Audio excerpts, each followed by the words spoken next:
Olá mamãe, olá papai, esse é o canal Cadu and Family Pai e Professor, e sempre que eu estiver aqui nesse cenário, que você talvez já conheça do meu canal Pro Cadu Oficial, onde eu abordo assuntos musicais relacionados à musicalização infantil e educação musical. Isso quer dizer o quê?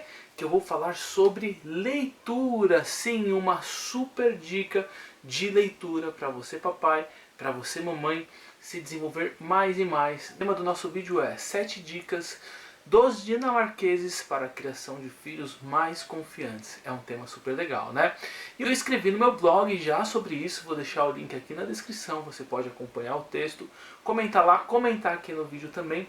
Você acha que tem alguma coisa errada na criação dos brasileiros? Você acha que o modo em que os brasileiros criam seus filhos está corretíssimo, está errado ou está em desenvolvimento? Como nós podemos melhorar o nosso modo, a nossa forma de criar os nossos filhos? E para me auxiliar, eu já acessei aqui meu blog e eu vou ler para vocês algumas reflexões que eu trouxe. Já faz tempo que venho observando que existe algo errado no modelo de criação dos filhos adotado no Brasil.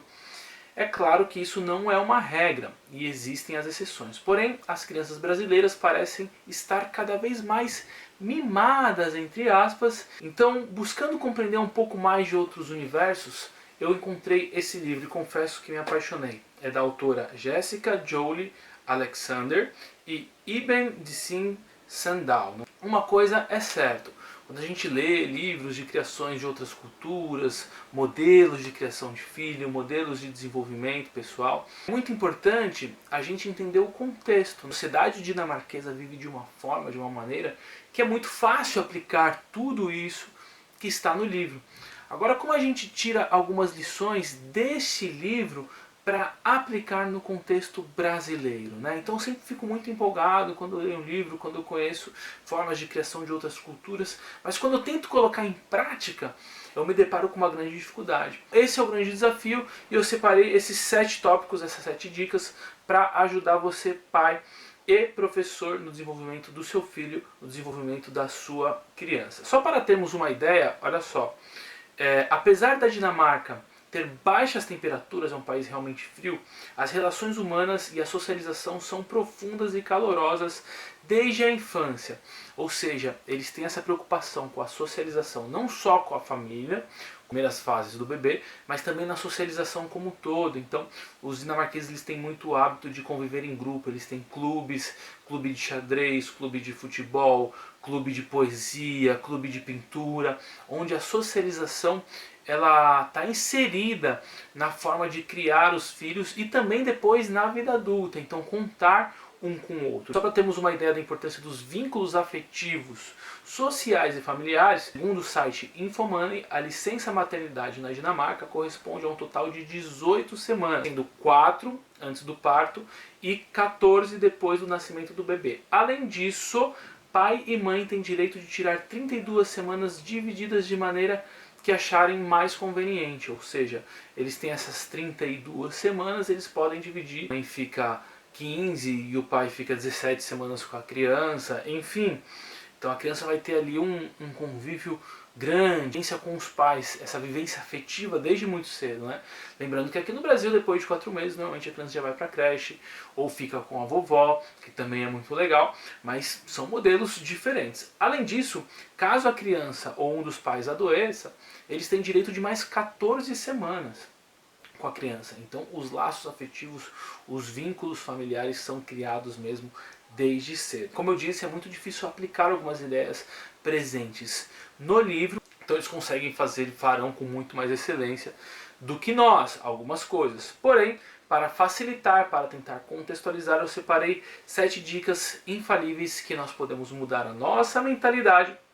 E o nosso filho, que é uma esponjinha, ao nos observar, ele pode evoluir também como ser humano, através de mudanças de pequenas atitudes. Então vamos lá, vamos para as dicas. Não sei se tudo isso está presente no livro.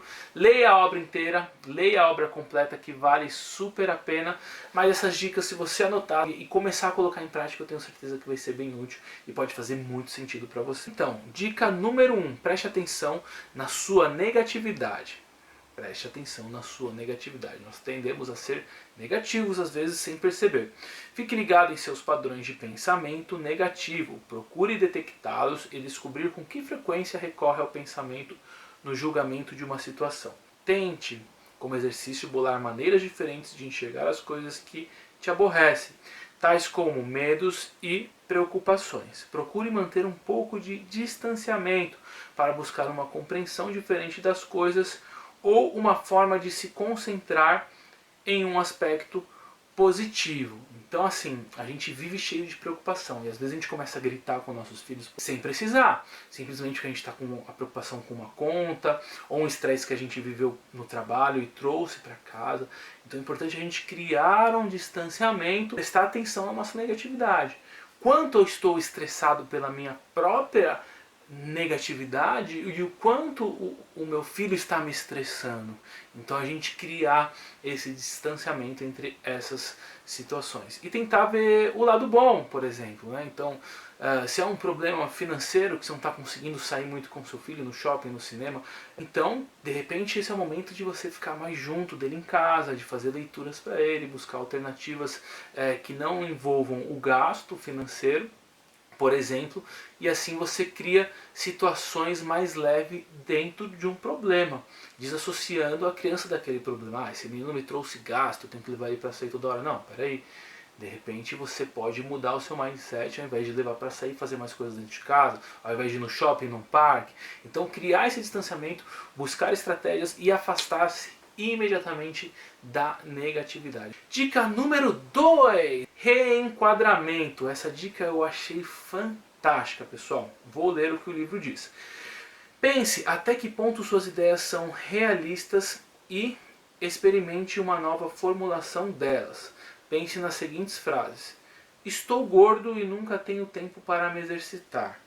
Escrevo muito mal. Minha sogra é chata demais. Agora tente reformulá-las. Até consigo me exercitar uma vez por semana e estou tentando comer salada no almoço, o que me faz bem. Olha só, tá vendo a diferença? E quando a gente transmite isso para os nossos filhos, às vezes só da gente pensar e falar dessa forma dentro de casa, você já está criando crianças que, ao ver você, conseguem ter uma associação melhor das coisas. Então, estou gordo é muito limitante, né? Então, quando você fala para o seu filho, você está gordo, você pode mudar, você pode falar, você até consegue se exercitar de vez em quando, né? Uma vez por semana a gente pode tentar. Você também está tentando comer salada, parabéns, embora você não goste muito. Então, você está se esforçando. Ao invés de falar, escrevo mal, pense em falar, não escrevo tão mal quando estou inspirado. Então, ao invés de falar para o seu filho, olha só como você escreve mal, você fez a redação tudo errado, você pode mudar a abordagem, você pode reenquadrar. Você pode, olha filho, você quando está inspirado você escreve bem, porém eu percebo que você está um pouco distraído e acabou não escrevendo bem, ou acabou não indo bem na prova. Você é uma pessoa inteligente, você é uma pessoa que consegue fazer as coisas quando você se esforça. Eles colocam muito essa questão da gente colocar o foco no esforço e assim colocar palavras de afirmação, mas não palavras de afirmações vazias, palavras de afirmações fundamentadas. Olha só, quando você se esforçou da outra vez, você escreveu super bem na aula de redação, mas dessa vez você não se esforçou, você deve ter se distraído e você não conseguiu chegar no mesmo resultado. Olha, não é muito melhor do que falar simplesmente você escreve mal, por exemplo?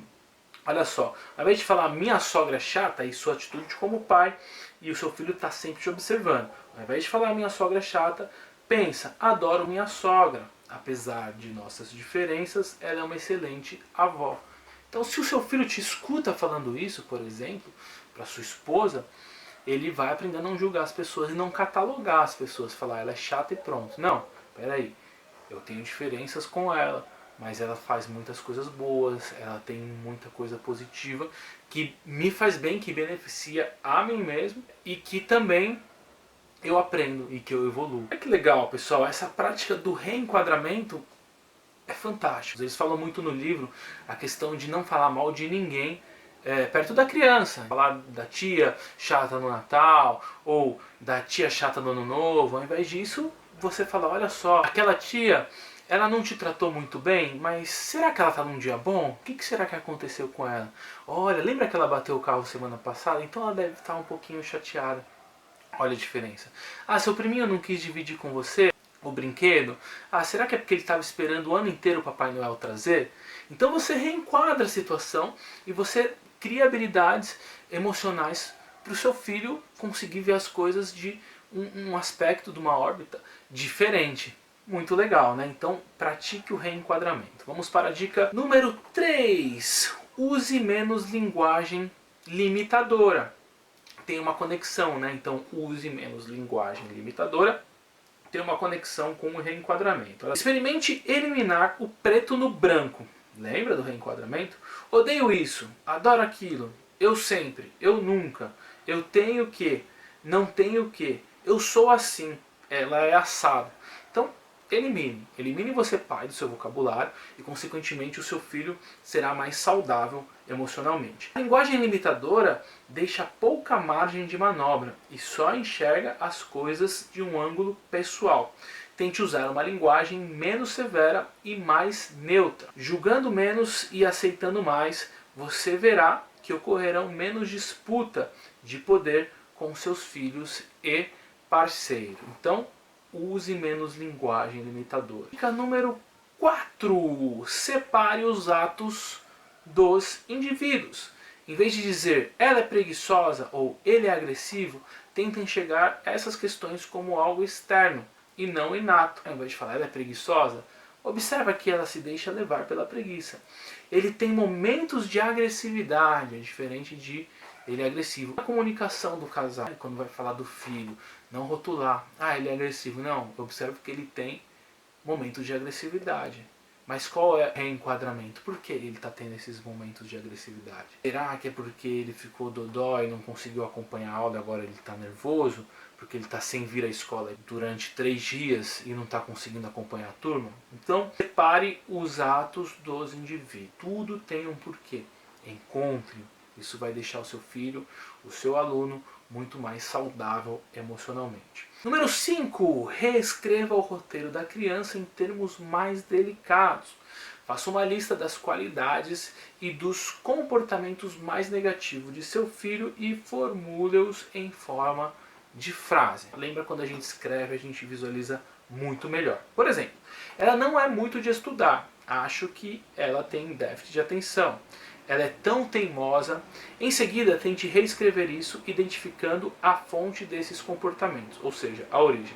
Por exemplo, a filha que não é muito de estudar pode ser bastante sociável. Então, que tal potencializar, ao invés de julgar, potencializar essa característica sociável dela, a socialização.